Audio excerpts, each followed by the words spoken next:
Hello, ഇന്ന് ഞങ്ങൾ വന്നിട്ടുള്ളത് ക്യാമ്പിങ്ങിനാണ്. ഇവിടെ പബ്ലിക് ഹോളിഡേ ആയിരുന്നു. അപ്പോൾ എവിടെ പോവാം എന്നിങ്ങനെ ആലോചിച്ചുകൊണ്ടിരുന്നപ്പോഴാണ് വിൻ്റർ അല്ലേ, നേരെ നമുക്ക് ക്യാമ്പിങ്ങിന് പോകാമെന്ന് വിചാരിച്ചത്. അപ്പോൾ ഞങ്ങളൊരു ഡെസേർട്ടിലാട്ടോ വന്നിട്ടുള്ളത്. ചുറ്റും ഒരുപാട് ആൾക്കാർ ക്യാമ്പിങ്ങിന് വന്നിട്ടുണ്ട്. അപ്പോൾ ഞങ്ങൾ നേരെ വന്നു, ടെൻ്റൊക്കെ അടിച്ചു, ചെയറൊക്കെ എടുത്തിട്ടു, എന്തെങ്കിലും കോഫിയോ എന്തെങ്കിലുമൊക്കെ കുക്ക് ചെയ്യാമെന്ന് വിചാരിച്ച് ഗ്യാസൊക്കെ എടുത്തിട്ടാണ് വന്നിട്ടുള്ളത്. സിയ നേരെ ടെൻറ്റിനുള്ളിൽ കയറി അവിടെ കളി തുടങ്ങിയിട്ടുണ്ടായിരുന്നു. കാരണം അവന് കുറച്ചൊരു ഓർമ്മയായ ശേഷം ഞങ്ങൾ പിന്നെ ഇപ്പോഴാണ് ക്യാമ്പിങ്ങിന് വന്നിട്ടുള്ളത്. അപ്പോൾ നേരെ ലൈറ്റൊക്കെ എടുത്ത് ഫിക്സ് ചെയ്തു. പക്ഷേ ആദ്യം കുറച്ച് ഗ്യാസ് സ്റ്റൗ കത്തിക്കാൻ കുറച്ച് ഒരു ബുദ്ധിമുട്ടായിരുന്നു. അപ്പോൾ കുറേ നേരം അങ്ങനെ അതിൻ്റെ മുകളിൽ കിടന്ന് കളിച്ചിട്ട് അങ്ങനെ പോയി.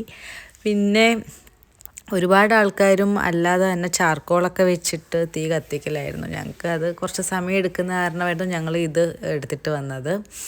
എന്തായാലും ലാസ്റ്റ് അത് കത്തി. എന്നിട്ട് നമ്മൾ നേരെ ആദ്യം കോഫി ഇട്ട് കുടിച്ചു. പക്ഷേ സിയ ഭയങ്കരമായിട്ട് എൻജോയ് ചെയ്യുന്നുണ്ടായിരുന്നു ഇതിനകത്ത് ഇരുന്നിട്ട്. ഇത് നമുക്ക് ഓപ്പൺ ചെയ്യാൻ പറ്റും, അപ്പം അവിടെ നിന്ന് വരുന്ന വണ്ടികളും ഒക്കെ കാണാൻ പറ്റും. പിന്നെ തൊട്ടടുത്ത് തന്നെ ക്യാമ്പിങ്ങിന് ഒരുപാട് സിയയുടെ ഏജിലുള്ള കുട്ടികളൊക്കെ ഉണ്ടായിരുന്നു. ഇത് നൈറ്റ് ടൈം ആയത് കാരണം ഡെസേർട്ടിൻ്റെ ഇങ്ങനെ അത് കാണാൻ പറ്റാത്തത്. നല്ല ഭംഗിയായിരുന്നു കാണാൻ വേണ്ടി വന്ന ടൈമിൽ. പക്ഷേ ആ സമയത്ത് ഞാൻ വീഡിയോ എടുത്തിട്ടില്ലായിരുന്നു.